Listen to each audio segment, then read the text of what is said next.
Mesdames et messieurs, bonjour. Bienvenue à cette session d'information culturelle sur Artistic Africa TV. Le Centre culturel Artistic Africa a accueilli le vendredi 11 octobre dernier le ciné-club Conrad de la Fondation Konrad Adenauer autour de la projection d'un film africain. Il s'agit de Moladé de Samben Ousmane, un film dont la projection a été suivie d'un débat portant notamment sur les mutilations génitales. Suivez. Si la résistance devait avoir un autre nom, elle s'appellerait Koléardo. Koléardo est le personnage qui a pu tenir une opposition farouche à l'excision de non seulement sa fille, mais aussi de 3 autres qui lui ont demandé le droit d'asile. Le Moladé. Moladé, c'est justement le nom du film en projection à ce ciné-club de la Fondation Konrad Adenauer. Moladé, c'est un film qui illustre l'aspect de la vie courante en Afrique, où on a 2 aspects qui rentrent en jeu, qui s'affrontent. On a d'abord Moladé, qui est le droit à l'asile, c'est-à-dire à la protection, et la Salinde, qui est l'excision.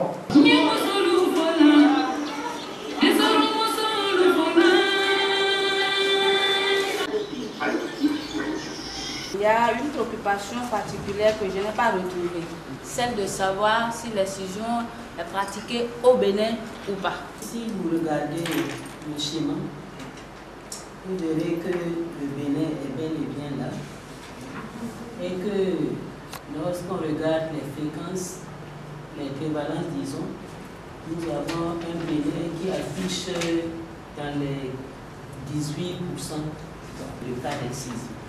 Il faut remarquer que le mot qu'on utilise, la non-excisée, c'est aussi frappant au Bénin qu'ailleurs. C'est-à-dire que si vous n'êtes pas excisé, vous êtes diminué. La question des séquelles de cette mutilation de l'appareil génital de la femme était au cœur du débat après cette projection.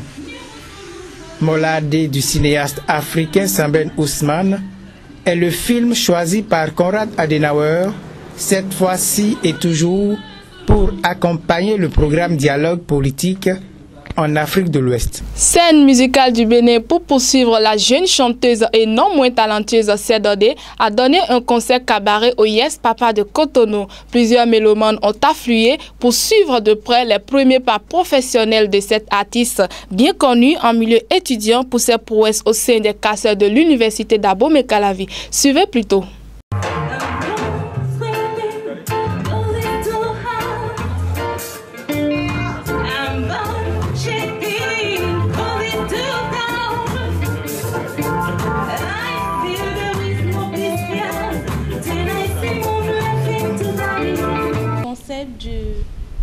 Du concert est tout simple, c'est une soirée découverte qui n'a rien à voir avec un lancement d'album. Si on doit utiliser le thème lancement, c'est le lancement de ma carrière à moi.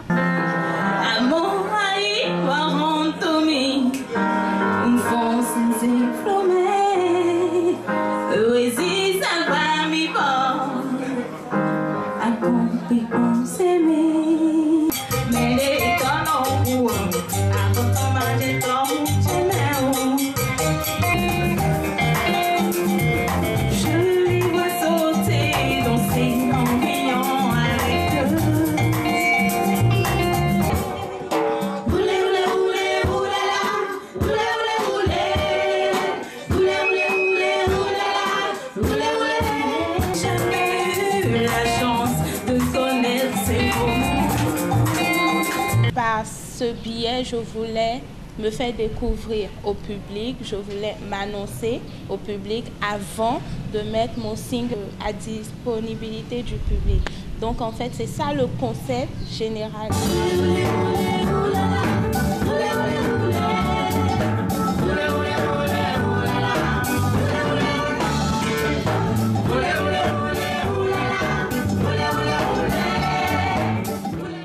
Actualité du livre, la cérémonie du lancement officiel du livre Il fera beau de Daniel Eda a eu lieu le samedi 5 octobre dernier au Palais des Congrès de Cotonou. C'était en présence d'un parterre d'invités. Nos reporters y étaient également. Lorsque l'enfant paraît, le cercle de la famille applaudit à grands cris. Et quand ce nouveau-né porte des traits de l'optimisme, on peut comprendre l'intérêt de ce public qui a occupé toutes les places de cette salle pour un lancement de livre. Daniel Eda est un jeune engagé dans l'un des plus intéressants défis sociologiques que chaque être humain doit relever à un moment de son existence, à un moment ou à un autre de son parcours. Marquer un arrêt pour scruter son passé afin d'ancrer son futur dans la rationalité du présent. Autobiographie de Daniel Eda, Il fera beau est un regard jeté dans le rétroviseur d'une vie marquée d'un parcours atypique et une projection d'un avenir radieux. Avant toute chose, permettez-moi de rendre la gloire à Dieu le Père. Excellences, mesdames et messieurs, celui qui a un passé et qui en est conscient apprécie mieux le présent et envisage plus sereinement son futur. Ce livre, Il fera beau, est donc mon passé que je livre entre vos mains afin de vous permettre de mieux savoir qui je suis et d'où je viens et pour que vous puissiez bien faire une lecture de la suite.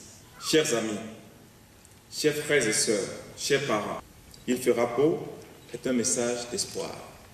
Une invitation à ne pas fuir notre responsabilité dans le processus de développement de notre pays et de notre continent. Témoignages, anecdotes d'amis et de parents en disent long sur la combativité qui caractérise l'auteur de cet ouvrage de 110 pages.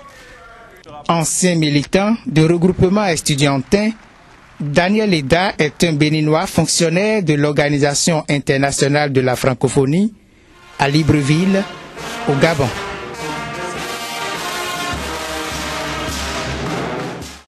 Chers amis, voici pour vous rendez-vous culturel.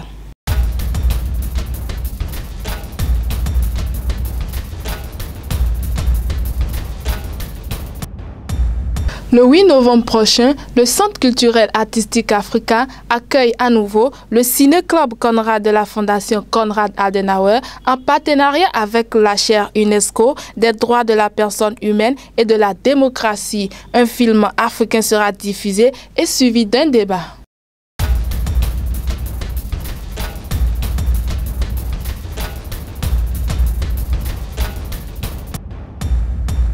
Le Centre culturel artistique africain accueille également du 8 au 17 novembre prochain le festival de graffiti dénommé Regraph 2013 auquel participent des artistes graffeurs venus du Bénin, du Togo, du Sénégal et de la France. Des séances de formation en graffiti seront données dans les locaux du centre et seront suivies de performances à travers plusieurs rues du quartier Agla.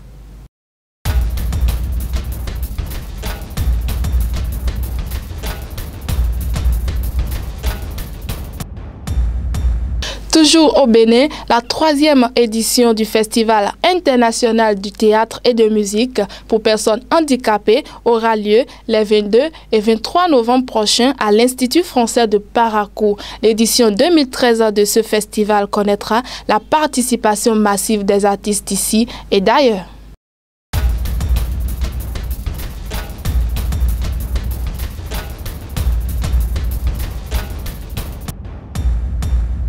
En Côte d'Ivoire, le 7 novembre prochain est la date retenue pour le démarrage de la 2e édition du Abidjan Festival et le lieu retenu pour cette édition 2013 est le Palais de la Culture d'Abidjan.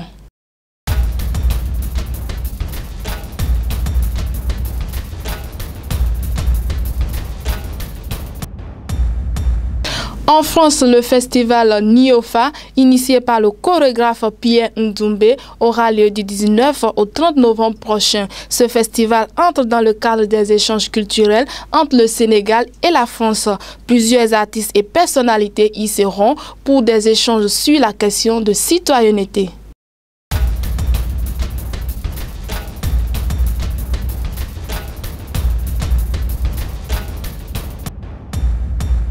Toujours en France, l'édition 2013 du festival Parole Indigo aura lieu en allant du 1er au 3 novembre prochain. Ce festival vise la rencontre et la découverte des langues africaines. Il réunira le Maroc, le Mali, la Côte d'Ivoire et bien d'autres pays africains. Rendez-vous à ne pas manquer.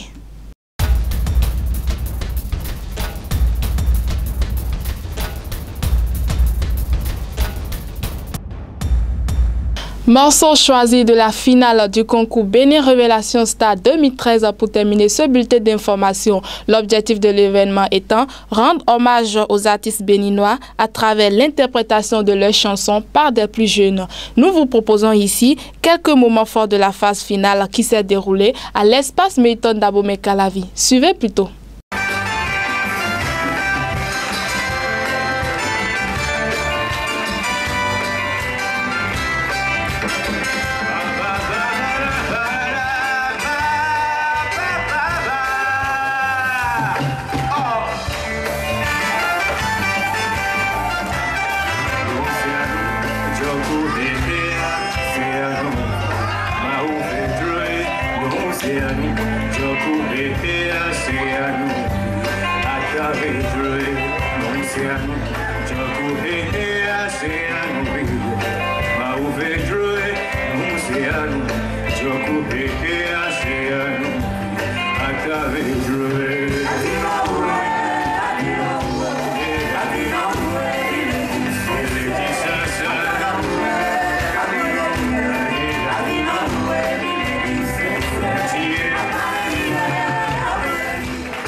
C'est tout pour ce condensé de l'actualité culturelle de l'Afrique et de sa diaspora. Merci pour votre attention. Soyez des hommes libres et gardez la foi. Au revoir.